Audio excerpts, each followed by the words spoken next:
y estamos como muy atomizados. Por ejemplo, está lo de la represa, está lo de Monsanto, y está lo de las termoeléctricas, y los jóvenes están despertando, se están uniendo a la lucha, pero lo que pasa es que estamos como todos divididos, luchando por distintas cosas.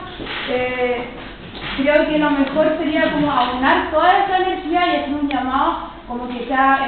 unificar todo para generar una mayor fuerza en cantidad y en masa para poder generar acciones que sean más fuertes, porque yo a veces considero que una marcha está bien porque el gobierno ve que hay gente que se está manifestando, que está en contra de sus políticas y todo, pero lo que ocurre es que nosotros estamos descontentos con el sistema, entonces queremos cambiar ese paradigma, y una marcha igual queda como una acción válida, pero es muy suave, o sea, no se logran grandes cosas con eso. Necesitamos hacer otro tipo de estrategia y crear otras también para hacer algo que sea realmente, o sea, que con eso se logre realmente un cambio. Entonces yo creo que hay que pensar y ver cómo hacemos